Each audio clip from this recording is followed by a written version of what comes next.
sunu gan Baba Tandian salaamaaleykum. maaleykum salaam Babacar. ñu fàttali ni nekkoon nga fi jamono président fédération Sénégal bu basket sport la ñuy waxtaanee lu bëri tey ak yow daat koy tàmbaleek dogal bi nga xam ne bët ki démb nguurug Sénégal président Macky Sall ak CIO comité international olympique jël nañ ko ci ne 2022 gi Sénégal Ndakaaru waroon organiser Jeux olympiques de la jeunesse toxal nañ ko ba 2026 sa njàngat gu njëkk ci xabaar boobu. waaw Babacar maa ngi nuyu auditeur RFM ak waa TFM jàngat bu njëkk rek moom mooy lu tubaab di wax nous sommes tous désolés surtout nous sommes désolés pour le premier des Sénégalais le premier sportif qui est le président de la République nga xam ne dugal na si loxo nguur gi yëpp ak loxo Sénégal pour une bonne réussite un peu de ces Jeux au Sénégal. Et puis aussi, désolé aussi pour notre compatriote ami Diagne Ndiaye, qui a réussi un peu à décrocher l'impensable, moi, organiser JOI au Sénégal, au détriment d'autres pays européens, qui ont aussi beaucoup. Bon, comme on dirait, on recule pour mieux sauter. Parce que depuis bi JOI bi ñu ko préparé pour indi ko Sénégal gis nañu un peu le visage de Dakar est en train de changer xam naa ne war ngeen xëy na peut-être remarqué wu leen ko mais le visage de Dakar est en train de changer. donc kenn remarqué wu ko lu fi changé. waaw lu fi changé moom mooy boo leen xoolee aujourd'hui je ne parle pas des ponts qu'ils sont en train de faire pour essayer de court-circuiter un peu les bouchons et embouteillages mais boo leen gisee aujourd'hui il y a un meilleur cadre de vie aujourd'hui à Dakar. Ça commence à ressembler un peu à un Kigali, par exemple. Vous voyez aujourd'hui, rond-point, aujourd'hui, ça commence à être fleuri et ainsi de suite. L'OLIEP, c'était en préparation justement de ces JO. Mais Baba Tandian, xanaa léegi da ngay politique. Non, gars yi bàyyi leen loolu bàyyi leen ku gis dara rek loo xam ne c'est positif rek boo waxee rek ñu ne da ngay politique parce que en fait yéen qu'est-ce que vous appelez la politique tout ce qui est négatif boo dem bëggee du négatif y en a partout. Georges Diop. Est-ce que raison yi ñu évoqué pour reporter JOJ 2022 yóbbu ko 2026 évoquer conséquences yi nga xamante ne muy tukkee ci pandémie coronavirus est-ce que loolu convaincre na la. waaw xam nga moi je ne suis pas un spécialiste man damay constater rek et corona bi aujourd'hui ñëpp gis nañ ko actuellement. jiixi jaaxa bu muy indi dans le monde que ça soit en Afrique que ça soit dans les pays européens aujourd'hui ñëpp dañuy dem nañu ba dugal seen biir sax est-ce que on ne va pas vivre avec le corona de façon définitive parce que en fait ça pose énormément de problèmes sur le plan économique sur tous les plans alors aujourd'hui comme ni ko grand laay waxee si Jeux olympiques coupe du monde yi à l'époque ay guerre amoon na fi ñu reculer événement yooyu yëpp pendant 4, 5, 6 ans mais lii aussi espèce de guerre la parce que guerre bu nga xam ne moo gën a bon fi parce que guerre bi doo xam koy guerral doo xam koy xeexal doo xam koy attaquer te guerre bi mu ngi fi bu yàlla sàkk eh bien mu ngi lay rey tranquillement à petit feu donc xam nga guerre bi moo gën a bon encore maintenant reculer nañ ko 2022 à 2026 qu'est-ce qui va se passer aussi en 2026 personne ne sait. mi ngi noonu mais yaakaar nga ni 2022 bu doon dañ koy amal dinañ noppeem stade bi ñu sumboon ak yeneen site yi nga xam ni di bërëb yi waroon dalal ñi war a bokk ci jongante yooyu ndax boo xoolee tey jii ni Sénégal mel ci wàllu jumtukaayu sport ak la mu làmbool dañ cee xaw a en arrière tuuti mbaa ñu tàggatémbe ci. waaw xam nga Babacar affaire sport man mun naa la si wax lu bari parce que si biir laa nekk fekk naa fi ñetti président gis naa président bu nekk lan la def en matière sportive il faut le reconnaître Macky Sall a fait beaucoup de choses ñeneen ñi ils ont fait Macky Sall a fait beaucoup de choses et puis à un rythme assez soutenu parce que on a vu la lutte. le basket loolu rek nga mën a wax loolu rek nga mën a wax ndax sa xarit la. xaaral ñëpp sumay xarit lañu Abdoulaye Wade suma xarit la Abdou Diouf suma xarit la ñëpp sumay xarit lañu. le problème n'est pas là le problème moi je veux être objectif c'est-à-dire que je veux être positif xam nga loolu la moi je suis pas négatif je suis positif man c'est comme ça noonu la ma yàlla bindee moi je dis sur le plan sportif tey en tant que basketteur mais damay féliciter par exemple Arena bi tey ban dëkk Afrique moo ko am amul mais dama koy bàkkoo. mais Arena bu ñu mënta utiliser. Oui, mais parce que c'est normal, parce que suñu sport moo demee noonu. Parce que su fekkoon on avait par exemple ay fédération par exemple handball basket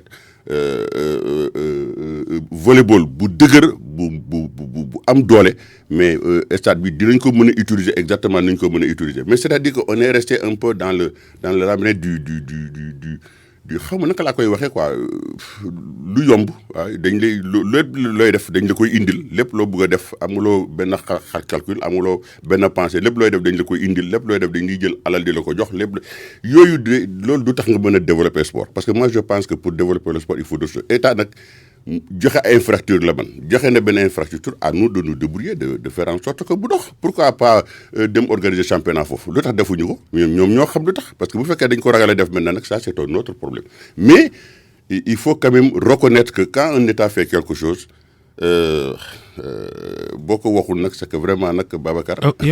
c'est que nag occasion boo am rek foog nga attaquer fédération basket ak Babacar Ndiaye mi ko jiite occasion boo am rek ci médias yi foog nga attaquer leen. non je n'attaque personne je parle du basket je parle de handball mon ami Seydou Diouf que je salue au passage qui fait de belles choses mais il reste beaucoup de choses à faire je parle de volleyball pratiquement on ne voit plus de volleyball. laata may joxaat Georges mën nga ñu misaalal fédération basket nan la war a def pour utiliser Dakar Arena.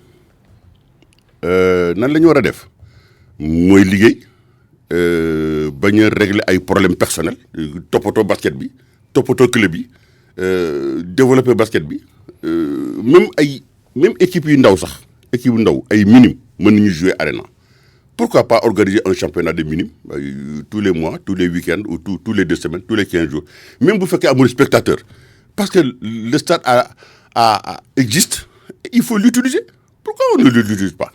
C'est-à-dire que maintenant, on attend pour créer des fenêtres, on attend pour créer un championnat d'Afrique, on attend. En fait, une espèce de bamboula, qui ne dit pas son nom, c'est-à-dire que c'est-à-dire que l'événementiel.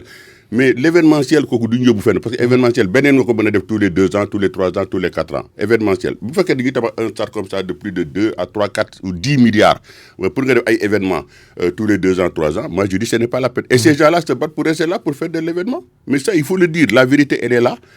Moi, je n'accuse personne. Moi, je ne fais que constater. Et ce que je constate, je l'ai dit, c'est mon point de vue. Et j'ai vu aussi que, je rentre dans le vif du sujet, ils ont modifié leur sanction de 10 ans qu'ils ont pris entre eux comme ça, à 3-4 dans un bureau. Et puis, Babacar, vous avez vu tous ces gens qui ont fait cette sanction-là. Tous. Sans exception. mooy li ñu la sanctionné ci basket bi yow bu laalati basket bi ay fukki voilà ñooñu ma sanctionné te bu laalati basket bi. et bien tous ces gens là tous les bureaux amul kenn koo xam ne mos na jouer basket de sa vie amul nañ ma si wax kenn rek du président premier vice-président deuxième troisième quatrième secrétaire général trésorier président commission amul kenn koo xam ne mos na jouer basket ñëpp ay supporters la ñu woon wala ñu for leen ci mbedd mi indi leen. Deuxièmement ñi fa nekk ñoom ñëpp amul kenn koo xam ne à part Demba Seck amul kenn koo xam ne tu es président de club président fédération bi kooku moom bu wax nañ ko ba mu génn di dug dañ ko bu wax ba mu génn dug ñeneen ñi ay la trésorière dañ ko bu wax ba mu génn si Mermoz ñëpp génn amatul kenn koo xam ne tu es président de club donc ñiy jiite basket bi aujourd'hui mais ban raison la ñu am pour jiite ce basket-là. Moi, c'est la question que je pose. Mais est-ce que sanction mën na sukkandiku nit ki dafa war a jouer d'abord basket ndax ci wàllu yoon lañ koy jëlee. Déedéet. ci ay textes. Déedéet. Le problème n'est pas là. Vous savez, le basket, on a dit n'importe qui peut venir au basket s'il s'agit de personnes ressources. N'importe qui. Parce que le basket, c'est un ensemble. C'est le joueur, le dirigeant, le supporter. Il faut un tout pour faire une équipe de basket. Mais aussi, basket, ni ñu koy yore aussi dafa am yoon. dafa am yoon ni ñu ko war a yore mais ñii ni ñu yore basket bi comment tu peux je le dis franchement man damay rus sax quand je vois Babacar Ndiaye di ma yóbbu tribunal d'une histoire de diffamation te amul fenn foo xam ne mus naa ko diffamer parce que seen journal record moo bind que il a reçu 300 millions et que 100 millions sont partis ailleurs c'est le journal record qu'il a écrit je ne fais que citer le journal record loolu la jël porté ma plainte et comment il a reçu par quelle alchimie il m'a fait condamner de 3 mois de prison avec sursis ba pare ndaf ma nax keroog bi may dem tribunal dafa ne ma non bu la dama yónni ay nit ay ndaw non bu dem bu yóbbu sa avocat d'abord rek moi je vais comme toog nañu waxtaan nañu avec le DTN ñëw nañu et tout ça on s'est retrouvé on a parlé soxla ngay yóbbu say avocat ay maître El Hadj Diouf ñoo ñëw dama leen woo suba teel ne soxla ñuy dem tribunal ma dem tribunal à ma grande surprise j'ai trouvé tous leurs avocats là-bas avec tous leurs crocs d'or seen bëñ yëpp si biti sa waay ñu ne non ñoom dañuy juger dañuy kii mais ma ne président tribunal moi je suis pas venu pour assister en jugement man on m'avait dit que je viens il renvoie parce que on est dans un état d'apaisement donc voilà ku nekk day dem yoon avocat yi de amul rey mu dee danañu juger ma ne aywa bisimilah nañu juger et voilà comment heureusement ce jour-là j'ai été zen le président m'a posé des questions très simples j'ai répondu et je suis parti et le résultat vous le savez moi je dis personnellement man Baba Tandian sincèrement barki alxuraan nabi dinaa ruus di yóbbu suma naataango président tribunal di ko condamné. Vous savez, le milieu sportif, c'est un milieu qui est comme ça.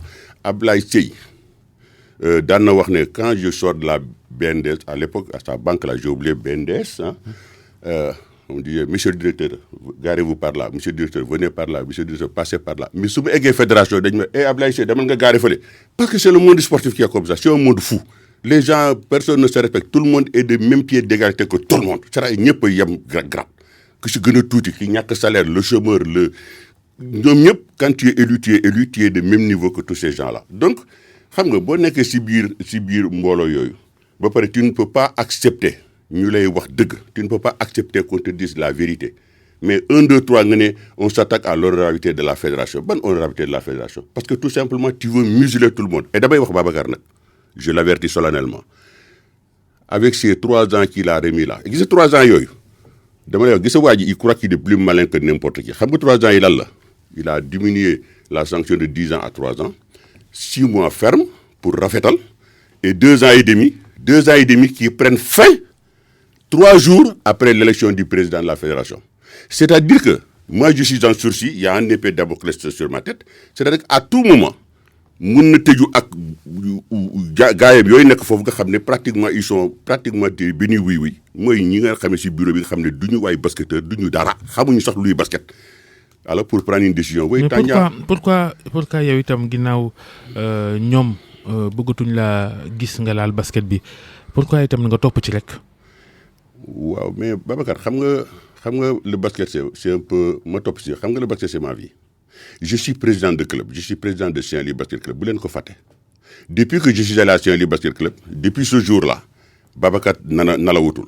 Parce que xam na les résultats que j'ai l'intention de faire à Saint-Louis Basket Club et ça leur fait mal et ça leur pose un problème de cas de conscience et moi je dis encore une fois Babacar il faut qu'ils comprennent que moi le basket c'est ma vie le basket je crois que si ma mémoire est bonne depuis 1990 bi ma ñibbi à aujourd'hui j'ai dû mettre plus de 400 millions je dis bien 400 millions dans ce basket là j'ai aidé tous les clubs ici.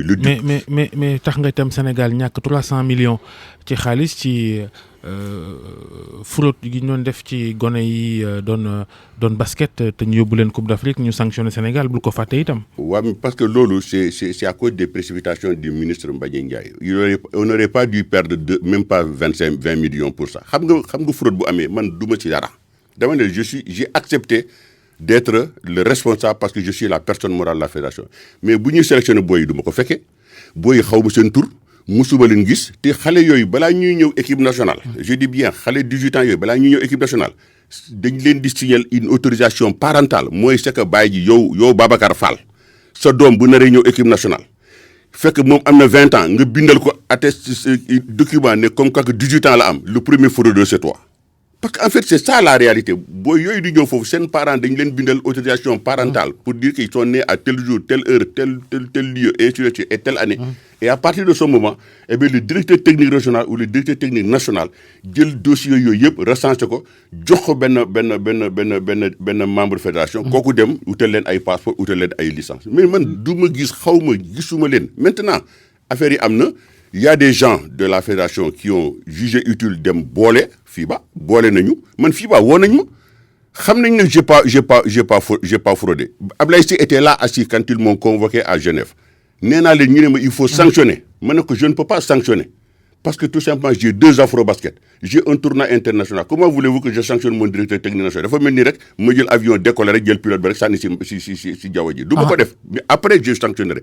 Et le résultat, eh bien, parce que tout simplement, j'ai voulu aussi protéger une joueuse que FIBA a voulu sanctionner, c'est Yacine Diop, parce qu'elle était MVP à 23 ans, et ça, FIBA ne l'a jamais fait. Alors, nous pouvons que sanctionner pour rééco à vue du basket, et j'ai été défendre sa cause en Côte d'Ivoire devant Bilé, et malheureusement, elle s'est sauvée, mais ils m'ont dit que finalement, nous, FIBA, tu seras sanctionné. Mais d'accord, moi, le basket est derrière moi, il n'est pas devant moi. Léegi nga ne président club nga daan biñ la teg donte sax wàññi nañ ko nga ne benn jeu la pour après muy ñu ngi koy dindi. mënatul nekk président club. waaw te déjà ku ñu teg ay daan mënatoo nekk président loolu yëpp est-ce que yow vous allez vous laisser faire? Alors, ça c'est la bonne question. Alors d'abord, j'ai dit à Babacar Ndiaye, lui et sa peine là, eh bien, dañ ko jël yóbbu fuñ ko jëm ak moom sa xaj. Parce que faalewuñu leen dañ leen a faalewul. Parce que moi, Saint-Louis Basket Club a introduit un recours auprès du ministre. Et je parle à Matarba. Matarba, vous avez un recours introduit par Saint-Louis Basket Club. Nous vous demandons de statuer sur ce recours-là.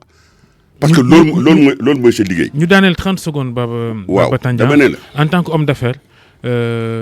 coowal Sedima Ndingler Djilakh en tant qu'homme d'affaires suuf soosu ñu ne ëpp naa joxe yow noo ko gisee 30 secondes. waaw kooku moom mënuma si wax parce que quand vous ne maîtrisez pas quelque chose, il vaut bien ne pas en parler. Franchement, je ne maîtrise pas cette situation, je n'en parle pas. Mais par contre, je voudrais bien parler un peu de la situation entre Yakham Mbaye. Si vous permettez, parce que dama koy wax rek parce que kenn ki xam naa ko kenn ki dama ko xam par cœur parce que je connais Yakham Mbaye par cœur parce que le premier patron de Yakham Mbaye c'était moi. Le premier salaire que Yakham Mbaye a eu dans sa vie professionnelle, man mi maa ko jox dans le matin. Donc man maa ko embauché, il a travaillé longtemps dans le matin. Donc xam naa jikko Yakham Mbaye.